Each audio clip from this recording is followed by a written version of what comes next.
What would you do if you discovered that a century-old mystery in your hometown was never truly solved, but deliberately buried by those sworn to uphold the law?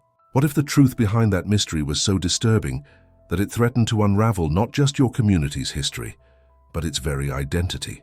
In the sweltering summer of 1993, a team of environmental researchers from Louisiana State University made an unexpected discovery while conducting a routine soil sampling expedition in the Atchafalaya Basin, approximately 17 miles southwest of St. Martinville. What began as a standard ecological survey quickly evolved into the resurrection of one of Louisiana's most disturbing, unsolved cases, one that local authorities had seemingly gone to great lengths to erase from public record. The research team, led by Dr. Eleanor Thibodeau, had been collecting core samples along the western edge of the basin when their equipment struck something solid, approximately 6 feet beneath the murky surface. Initial assumptions pointed to fallen cypress debris, or perhaps even Civil War-era artifacts, both common discoveries in the region's constantly shifting wetlands. However, what they ultimately unearthed would cast a shadow over St. Martinville that many residents insist lingers to this day. We expected to find organic material, maybe some artifacts from the old logging operations in the area, Dr. Thibodeau later recounted in her official statement to the St. Martin Parish Sheriff's Department.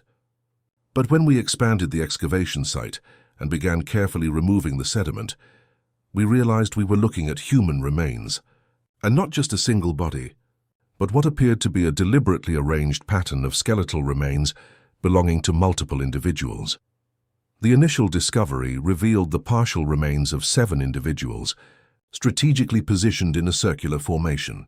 At the center of this macabre arrangement lay a collection of artifacts: 3 hand-carved wooden figures, a tarnished silver pocket watch stopped at 317, and a leather-bound journal, its pages nearly dissolved by decades of exposure to the swamp's unforgiving environment. The journal, later partially restored by forensic document specialists at the FBI's Quantico laboratory, would provide the first tangible link to events that had transpired in 1893. According to official records obtained from the St. Martin Parish Courthouse archives, the original case began on January 24, 1893, when 7 residents of St. Martinville were reported missing within a 48-hour period. The disappearances included 3 members of the prominent Doucet family, local physician Dr. William Spencer, schoolteacher Margaret Hebert, parish clerk Thomas Gilbo, and blacksmith Jacob Montgomery. Contemporary newspaper accounts, preserved in the Louisiana State Archives, indicate that an extensive search was conducted, but yielded no results. By March of that year, Sheriff Alcide Broussard officially suspended the investigation, citing a lack of evidence and the prevailing theory that the missing persons had relocated to New Orleans without notice. However, entries from the recovered journal, later identified as belonging to Deputy Marshal Claude Bertrand, paint a vastly different narrative of what actually transpired during those crucial weeks in 1893. A partially legible entry dated February 2, 1893 reads, "I cannot in good conscience continue this deception. What we discovered at the Doucet property goes beyond anything I've witnessed in my 15 years of service. The symbols carved into the floorboards, the altar in the cellar, and most disturbing of all, the detailed ledger documenting their activities dating back to 1875. Sheriff B insists this must remain hidden, claims the reputation of our town and certain families cannot withstand the scandal. But how can we simply ignore what happened to those poor souls?" The recovered journal fragments suggest that Deputy Bertrand conducted his own clandestine investigation, eventually tracking what he described as a procession of the faithful to a remote location deep within the Atchafalaya Basin on the night of February 12, 1893. His final entry, dated February 13th, indicates his intention to confront those gathered and put an end to their activities. There are no further entries. Historical records confirm that Deputy Claude Bertrand was himself reported missing on February 14, 1893. Sheriff Broussard attributed his disappearance to desertion, claiming that Bertrand had absconded with funds from the parish treasury. This accusation was apparently accepted without question, and Bertrand's name was subsequently struck from all official records of the department's service roster. The modern investigation, initiated following the LSU research team's discovery, faced immediate and unexpected obstacles. Dr. Ellis Como, the medical examiner assigned to the case in 1993, noted peculiar inconsistencies in how the investigation was handled from the outset. "I've conducted hundreds of examinations involving recovered remains, but I've never encountered such immediate resistance from local officials," Dr. Como stated in a 1995 interview with the Times-Picayune. "Within hours of beginning my preliminary examination, I received a call from the parish commissioner's office insisting that jurisdiction be transferred to the state level." Citing obscure procedural regulations I'd never heard of in my 22 years of practice. Despite these obstacles, initial forensic analysis confirmed that the remains discovered in the basin belonged to 8 individuals, the 7 missing persons from 1893, and an 8th set later identified as Deputy Bertrand himself. All exhibited evidence of precise ritualistic markings on the remaining bone structures. Most disturbing were the distinct patterns carved into the cranial remains, which forensic anthropologists identified as consistent with certain obscure practices allegedly associated with a syncretic belief system that had emerged among isolated communities in southern Louisiana during the mid-19th century. The involvement of the FBI in the investigation brought unwelcome attention to St. Martinville, a community that had long prided itself on its picturesque charm and rich Cajun heritage. Local officials, particularly those with familial connections to the original case, expressed outrage at what they termed federal overreach and sensationalistic distortion of historical events. Mayor Robert Doucet, a direct descendant of the Doucet family implicated in the original case, held a press conference on September 12, 1993, during which he vehemently denied any connection between his ancestors and the recovered remains. "This is nothing more than an attempt to tarnish the reputation of founding families who built this community," Doucet declared. "These so-called discoveries are being manipulated to create a sensationalistic narrative that disrespects our heritage and our people." Despite such public protestations, the FBI investigation continued, albeit amid escalating tensions with local authorities. Special Agent Catherine Woodward, who led the federal investigation, later described the atmosphere as uniquely hostile. "In my 17 years with the Bureau, I've never encountered such coordinated resistance from local officials," Woodward noted in her final case report. Records that should have been readily available had been relocated, misfiled, or in some cases appeared to have been deliberately altered. Witnesses who initially seemed willing to provide information suddenly became uncooperative, often after being approached by certain community members. One of the few local residents who continued to cooperate with federal investigators was Eloise Guilbeault, a 92-year-old descendant of Thomas Guilbeault, one of the original victims. In a recorded interview conducted in October 1993, Ms. Guilbeault shared a family secret that had been passed down through generations. "My grandmother told me about it when I was just a girl, made me swear never to speak of it," Guilbeault stated. "She said my grandfather didn't just disappear like the official story claimed. She said he had discovered something terrible about the Doucet family, about what they were doing in that big house of theirs. She said the sheriff himself came to her in the night after my grandfather went missing, told her if she ever spoke about it, the same thing would happen to her and her children." Ms. Guilbeault further claimed that her grandmother had preserved a letter from her grandfather, written the day before his disappearance. The letter, which Ms. Guilbeault surrendered to investigators, contained a partial account of what Thomas Guilbeault had discovered while processing property records at the parish clerk's office. The letter reads in part, "My dearest Marie, what I have uncovered in the course of my duties fills me with such dread that I can scarcely commit it to paper. The Doucet properties, all 17 of them acquired since 1875. Each transaction follows the same pattern. Purchased within days after the previous owner suffered some terrible tragedy or unexplained disappearance. I have traced the records as far back as I can, and the correlation cannot be dismissed as coincidence. Tomorrow I intend to bring my findings to Deputy Bertrand, as I no longer trust the sheriff in this matter. If anything should happen to me, Please take the children and leave St. Martinville immediately. Thomas Gilbo disappeared the following day. According to census records, his widow Marie and their 3 children relocated to Baton Rouge within a month of his disappearance. They never returned to St. Martinville. As the modern investigation progressed, forensic analysis of the recovered artifacts yielded additional disturbing insights. The 3 wooden figures, initially assumed to be conventional folk art, were identified by cultural anthropologists as representations of entities associated with a particular occult tradition that had allegedly emerged in isolated pockets of Louisiana during the Reconstruction era. This tradition, a dark permutation of traditional Vodun practices mixed with European ceremonial magic, was supposedly centered around the accumulation of wealth and influence through ritual sacrifice. Dr. Antoine Baptiste, professor of anthropology at Tulane University and specialist in Louisiana folk religions, provided consultation to the investigation.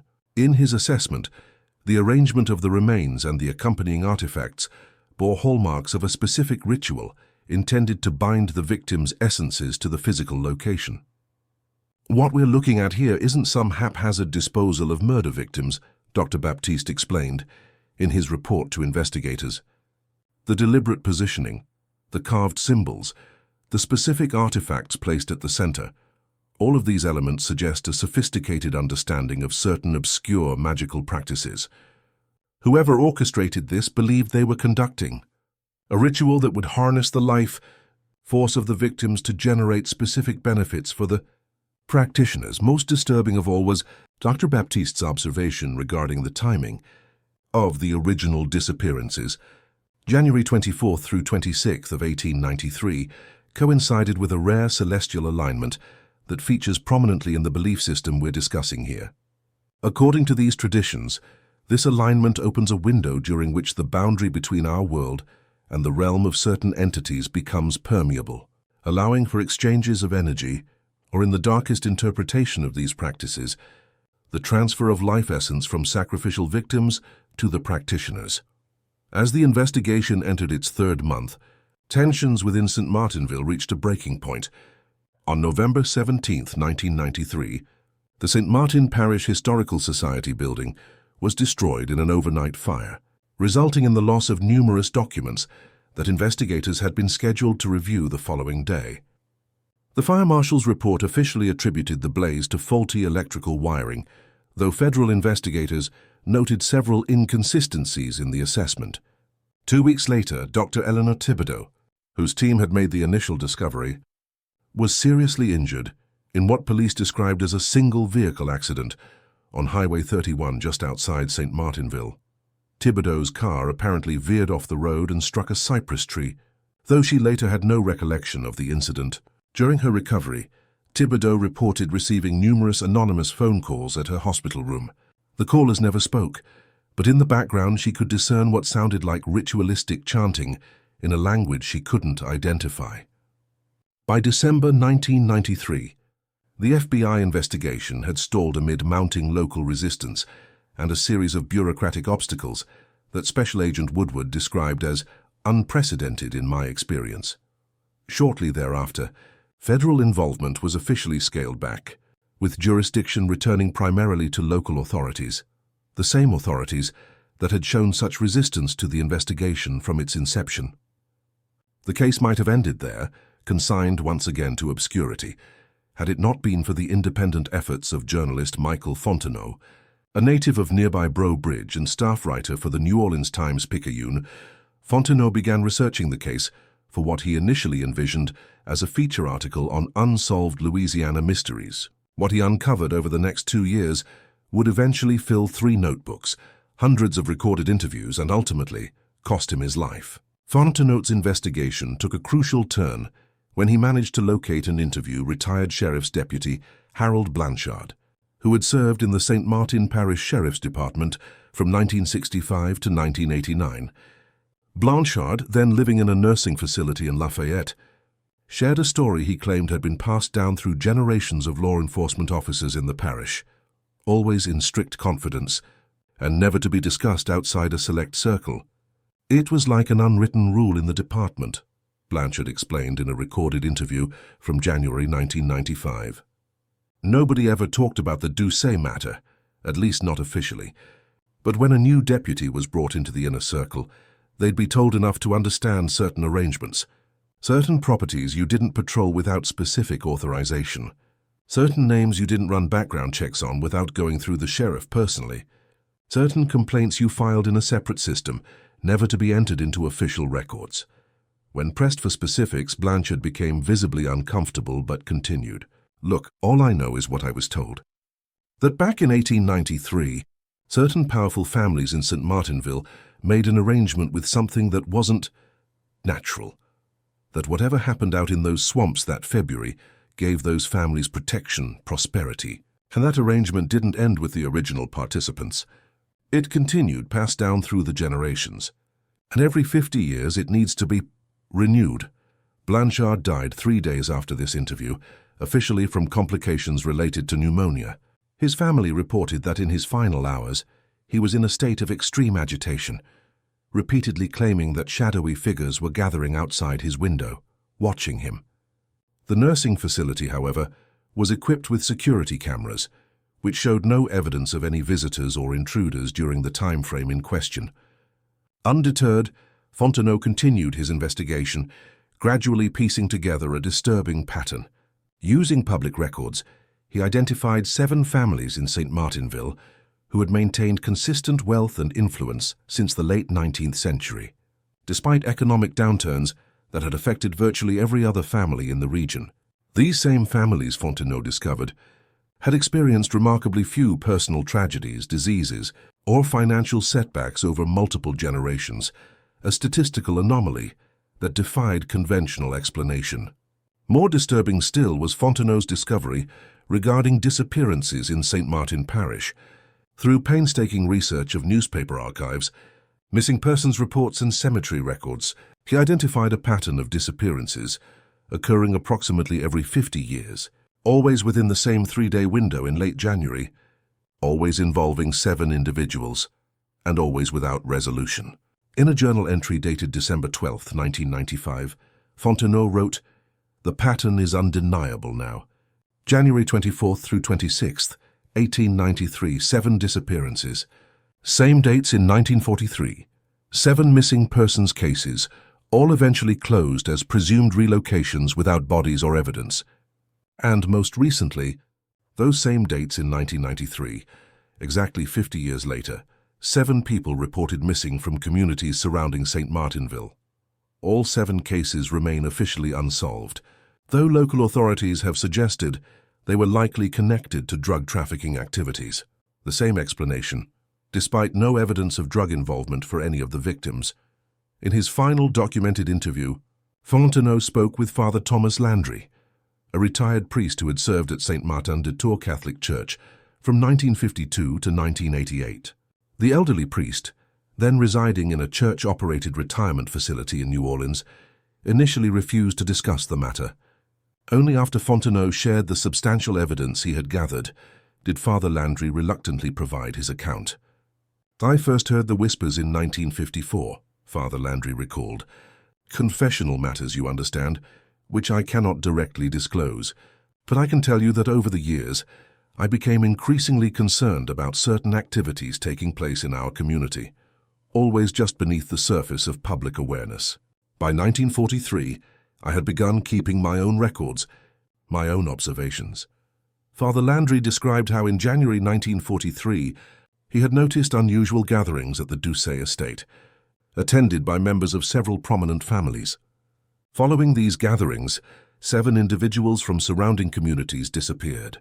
When Father Landry attempted to raise concerns with his superiors in the diocese, he was promptly reassigned to parish duties in New Orleans for 6 months. Upon his return to St. Martinville, he found that all discussion of the disappearances had ceased entirely. "I was directly approached by Philippe Doucet after my return," Father Landry stated. "He never explicitly threatened me, but he made it abundantly clear that my continued service in St. Martinville depended on my discretion regarding certain matters. He said something I've never forgotten. The arrangement that keeps this town prosperous requires sacrifice, Father. Not all are called to provide that sacrifice, but all benefit from it. Remember that before you disturb what you cannot possibly understand. Most chilling was Father Landry's account of what he witnessed on the night of January 24th, 1993, exactly 50 years after the previous cycle of disappearances. Unable to ignore his conscience, the elderly priest had positioned himself near the Atchafalaya basin, where he suspected the ritual would again take place. "I observed them from a distance, concealed among the cypress trees," he recounted, his voice trembling. "A procession of hooded figures leading 7 bound individuals through the swamp. They carried torches that burned with an unnatural blue flame, and at their head walked someone or something that moved in a manner I cannot describe as human. Its proportions were wrong, its movements too fluid, too precise. I wanted to intervene, but I found myself paralyzed, not by fear alone, but by some force that seemed to emanate from the procession itself. I could not move, could not speak. I could only watch as they disappeared deeper into the swamp." Father Landry concluded his testimony with a warning. Whatever bargain was struck in 1893, it didn't end with those original sacrifices. It continues to this day, sustained by fresh sacrifices every 50 years. And those who benefit from this arrangement will go to any length to protect it. They believe, truly believe, that the prosperity of St. Martinville depends on maintaining this cycle. Breaking it would mean not just exposing the truth about the past, but potentially bringing ruin upon the entire community. 3 weeks after this interview, Father Landry was found dead in his quarters at the retirement facility. The official cause of death was listed as natural causes, specifically heart failure. However, staff members reported that in the days leading up to his death, Father Landry had become increasingly agitated, claiming that he was being watched by figures that no one else could see. Michael Fontenot's investigation came to an abrupt end on January 23, 1996, one day before the 3rd anniversary of the most recent disappearances. His vehicle was discovered abandoned on a remote service road near the Atchafalaya Basin, approximately 2 miles from the original excavation site where the 1893 remains had been discovered. Despite an extensive search operation, Fontenot himself was never found. Particularly disturbing were the contents of Fontenot's vehicle. His 3 research notebooks were arranged in a perfect triangle on the driver's seat, each opened to a blank page. On the windshield, traced in mud from the surrounding swamp, was a crude representation of the same symbol found carved into the cranial remains of the 1893 victims. The disappearance of journalist Michael Fontenot might have represented yet another victory for those determined to keep St. Martinville's darkest secret buried. Had it not been for Fontenot's own foresight, 2 days before his disappearance, he had mailed a sealed package to his former professor at Louisiana State University's School of Journalism, Dr. Elaine Bergeron. The package contained copies of all his research materials, interview recordings, and a letter instructing Dr. Bergeron to keep the materials secured until either his safe return or 1 year from the date of receipt. When Fontenot failed to return, Dr. Bergeron honored his request, securing the materials in the university's Special Collections Archive under restricted access.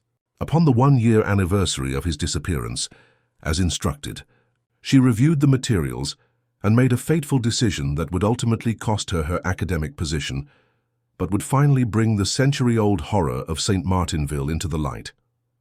Michael knew the risks he was taking, Dr. Bergeron later explained in a 2002 interview with The Atlantic. He told me during our last conversation that he believed he was being followed, that certain parties in St. Martinville were aware of his investigation. He wanted to ensure that if anything happened to him, his work wouldn't disappear as well. On February 15, 1997, Dr. Bergeron submitted a comprehensive dossier based on Fontenot's research to the FBI field office in New Orleans, the Louisiana State Police, and the offices of the Times-Picayune, the Washington Post, and the New York Times. The response was immediate and polarized. Local authorities in St. Martin Parish publicly dismissed the materials as sensationalistic conspiracy theories without factual basis.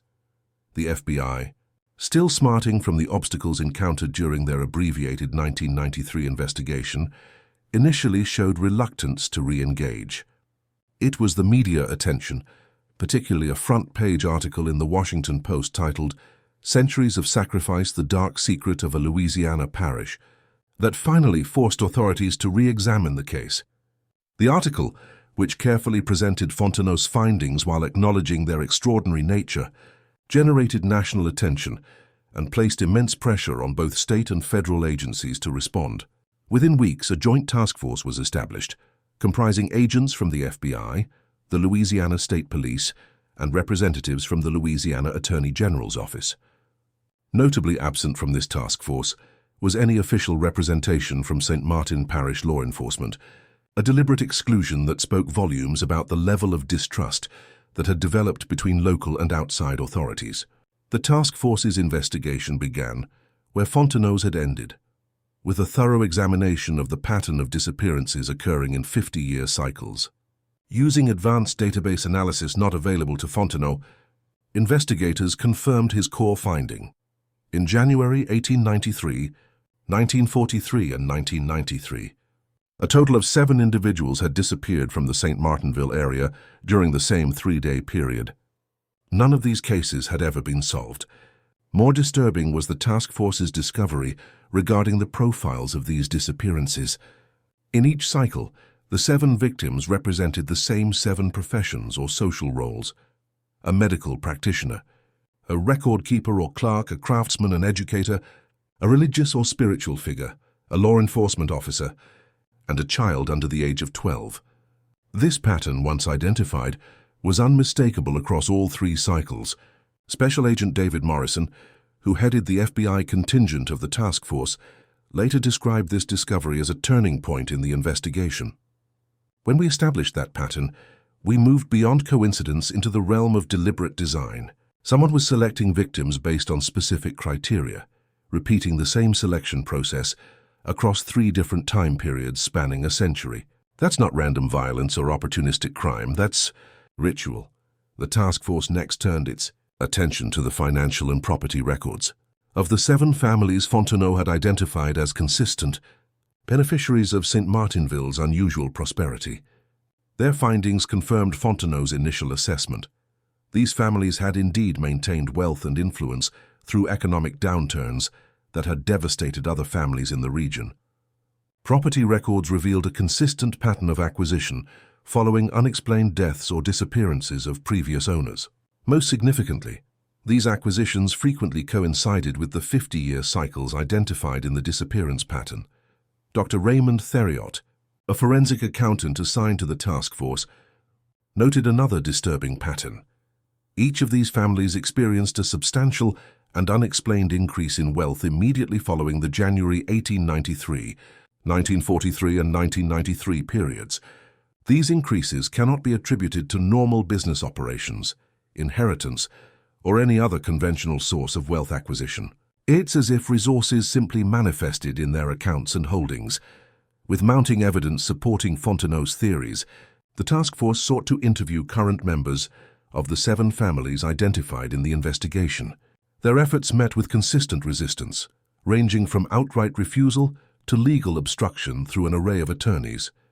Of the 17 family members approached for voluntary interviews, only one agreed to speak with investigators: Margaret Doucet, an 87-year-old estranged daughter of the Doucet lineage, who had left St. Martinville in 1957 and had maintained no contact with her family in the decades since. Margaret Doucet's testimony, recorded at her modest apartment in Baton Rouge on April 3, 1997, provided the first insider account of the arrangement that had sustained St. Martinville's prominent families for over a century. "I was just a girl when I began to suspect something wasn't right about our family," Margaret began, her voice steady despite her advanced age. "It was little things at first, conversations that would stop when I entered a room, certain parts of our property that were strictly forbidden to me, the strange gatherings that would occur every January. But what truly opened my eyes was what I witnessed in 1943, when I was just 13 years old. According to Margaret, on the night of January 24th, 1943, she had defied her parents' strict instructions to remain in her room and had secretly followed a procession of family members and other prominent citizens to a location deep within the Atchafalaya Basin. They were all there, the Doucets, the Broussards, the Gilbots, the Spencers, all 7 families, she recounted. They wore robes of different colors, each representing their family's role in what they called the arrangement. My father, as head of the Doucet family, wore deep crimson. They brought 7 people with them, bound and clearly drugged. I recognized some of them from town, including young Jimmy Thibodeau, who was only 9 years old. What Margaret witnessed next defied rational explanation. Yet the clinical precision of her account, delivered without embellishment or apparent exaggeration, lent it a chilling credibility. They arranged the captives in a circle, just like the one found in 1993. At the center of the circle, my father placed a small wooden box that I'd seen before in his private study. When he opened it, something emerged, not a physical thing exactly, but a sort of distortion in the air, like heat rising from pavement, but darker, more substantial. Margaret described how the gathered families began a chant in a language she didn't recognize, their voices rising in unison as the distortion in the center of the circle expanded and took on a vaguely humanoid shape. What followed was, in her words, a transaction. My father spoke to it, addressing it as benefactor. He recited what sounded like terms of an agreement, 50 years of prosperity and protection for the 7 families, in exchange for the 7 sacrifices before them. The thing responded, not in words I could hear, but somehow my father understood. And then it fed. I can't describe it any other way. It moved from one captive to another, and as it touched them, they just withered. Not instantly, but over minutes, like watching someone age decades in moments. When it finished, there was nothing left but dried husks that barely resembled human beings. Margaret fled that night, making her way to a maternal aunt in Baton Rouge, who had long been estranged from the family. She never returned to St. Martinville, not even for her parents' funerals years later. The worst part, she concluded, was that when I finally gathered the courage to tell my aunt what I'd witnessed, she wasn't surprised. She simply said, "So it continues." She told me then what she knew, that the arrangement had begun in 1893, when my grandfather and the other family patriarchs had somehow summoned this entity during a time of economic hardship. They offered it the first 7 sacrifices in exchange for prosperity, but the entity made it clear that the arrangement would need to be renewed every 50 years. When asked why she had never come forward with this information before, Margaret's response was simple: fear. Not just of my family or the others involved, but of the entity itself. My aunt told me it could sense when anyone spoke of it, with the intention of exposing the arrangement. Those who did would be marked and eventually claimed, like that poor deputy back in 1893 who tried to stop it, like your journalist who disappeared. But I'm old now and I've made my peace with death. What I fear more is taking this knowledge to my grave while the arrangement continues. Margaret Doucet died in her sleep 3 weeks after providing her testimony. The medical examiner found no evidence of foul play, attributing her death to natural causes consistent with her advanced age. However, caretakers at her apartment complex reported that in her final days, Margaret had become increasingly agitated, claiming that shadows in her room were moving independently of any light source.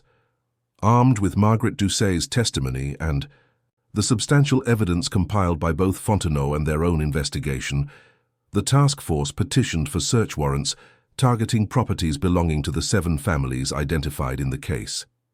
After considerable judicial deliberation, limited warrants were granted, allowing searches specifically of structures and locations that existed prior to 1900.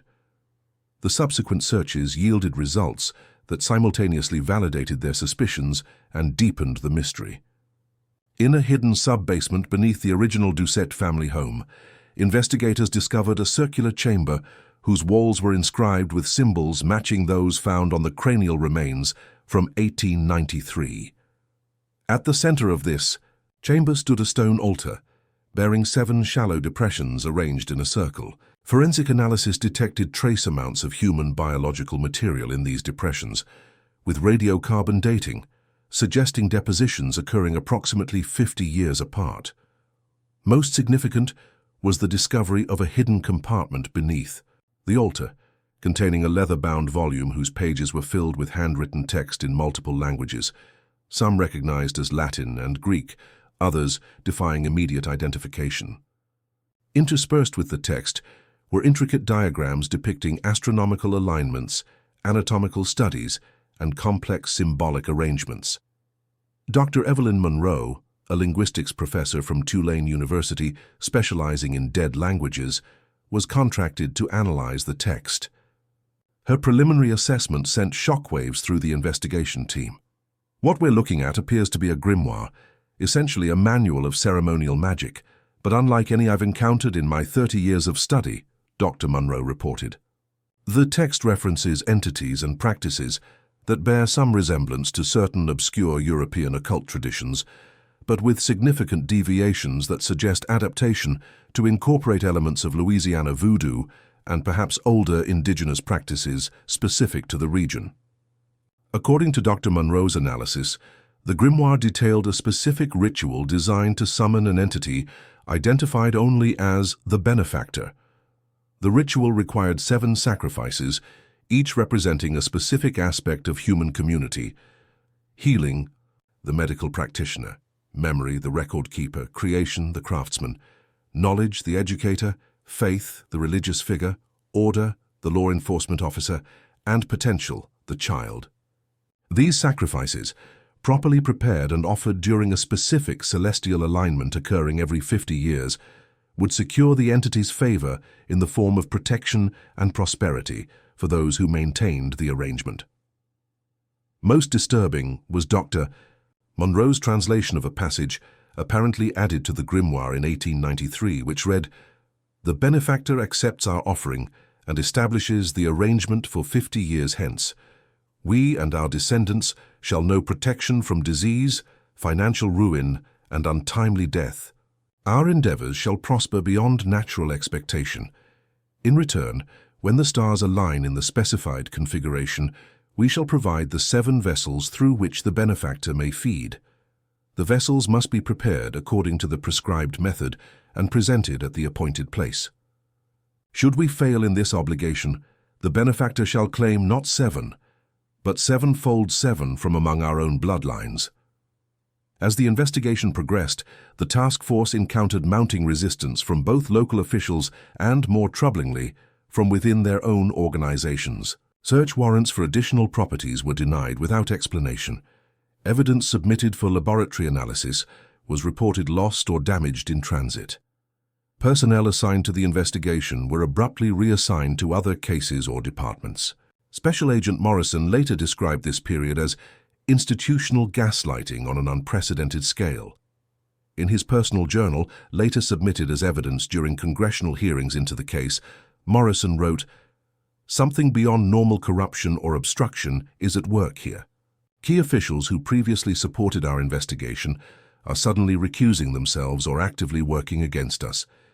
Individuals with no apparent connection to St. Martinville or the families we're investigating are interfering with our work in ways that defy conventional explanation."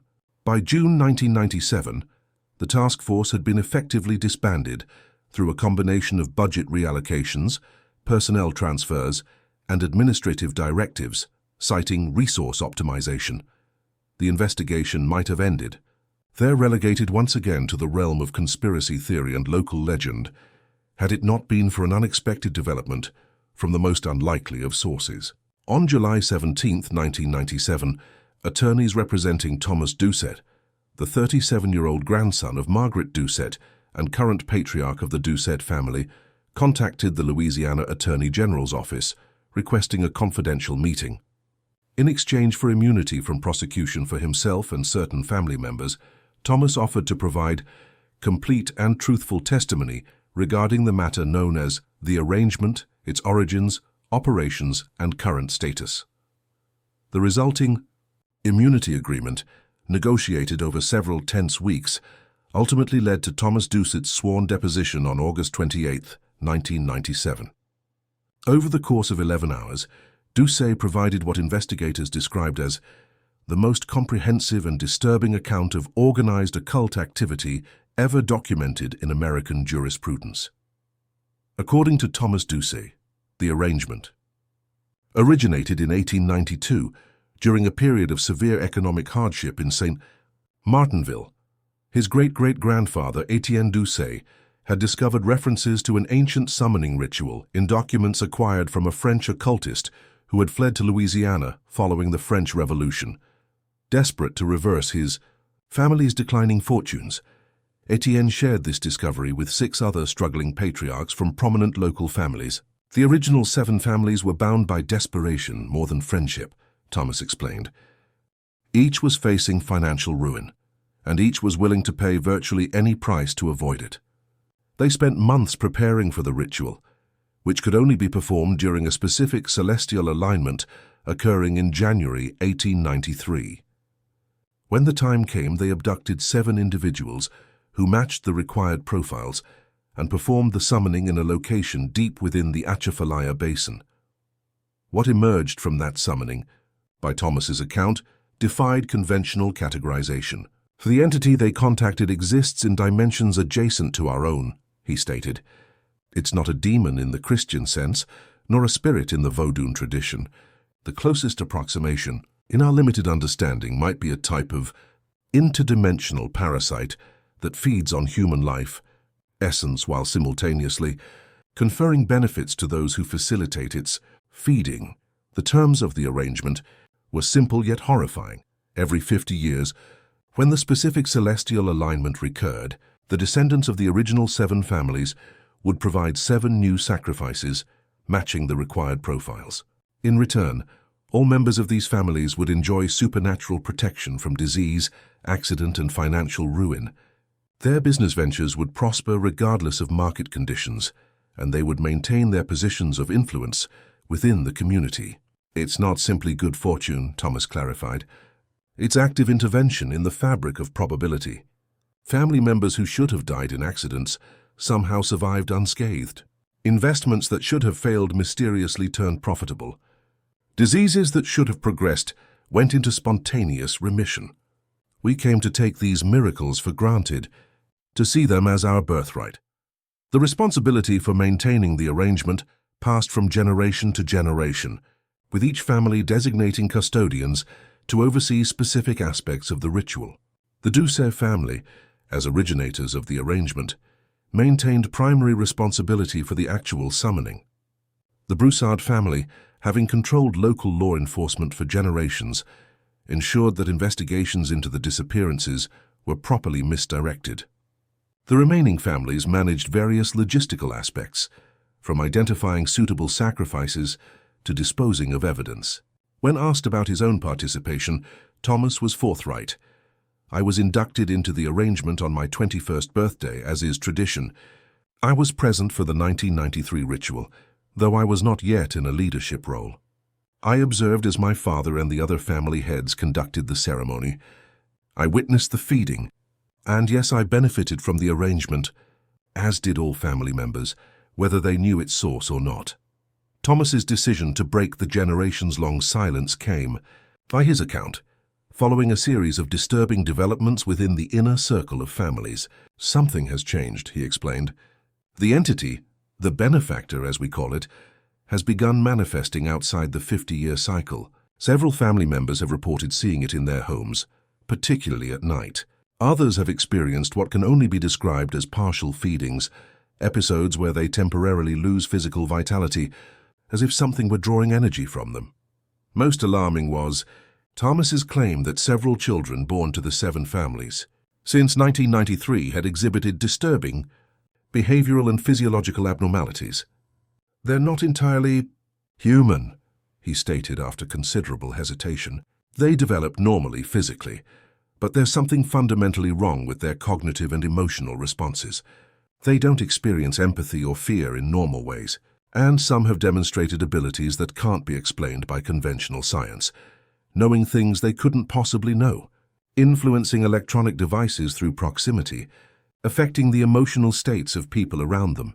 Thomas believed these developments indicated a fundamental change in the arrangement, that the entity was no longer content with its 50-year feeding cycle and was establishing a more permanent presence in our dimension through the bloodlines of the families that had summoned it. His decision to come forward was motivated not by moral awakening, he freely admitted, but by the realization that the arrangement had evolved beyond the control of its human participants. "What my ancestors started is reaching a critical point," he concluded. "The barrier between our world and whatever realm the benefactor inhabits is thinning. The next scheduled feeding in 2043 may be irrelevant if it establishes a permanent foothold before then. And if that happens, St. Martinville is just the beginning." Following Thomas Doucette's testimony, a new joint task force was established, this time with direct oversight from the Department of Justice and with substantially broader authority. Search warrants were executed for all properties belonging to the 7 families. Dozens of individuals were brought in for questioning. Financial assets were frozen pending investigation into potential criminal conspiracy. The evidence uncovered during these searches corroborated key elements of Thomas's testimony. Hidden rooms containing ritual paraphernalia were discovered in homes belonging to each of the 7 families. Financial records revealed inexplicable patterns of wealth accumulation coinciding with the 50-year cycles. Most disturbing were the medical examinations conducted on 17 children born to the 7 families since 1993, which documented physiological anomalies that defied conventional medical explanation. Dr. Sarah Jenkins, the pediatric specialist who conducted these examinations, later wrote in her confidential report, "While these children appear outwardly normal, their internal physiology exhibits several consistent abnormalities. Brain activity patterns differ significantly from established norms, particularly in regions associated with emotional processing and higher cognitive functions. Cellular samples demonstrate unusual mitochondrial characteristics, suggesting an alternative energy metabolism, unlike anything in medical literature." Most concerning are the consistent reports from parents and caregivers regarding these children's behavioral patterns, which include advanced linguistic development, unusual sensitivity to celestial events, and a disturbing ability to influence the emotional states of adults in their proximity. As the investigation expanded, similar patterns began to emerge in other communities throughout Louisiana and neighboring states. Clusters of unexplained disappearances occurring in 50-year cycles were identified in 7 other locations, each centered around a group of families that had maintained unusual prosperity through economic downturns. In each case, the disappearances followed the same pattern of 7 victims representing the same 7 societal roles.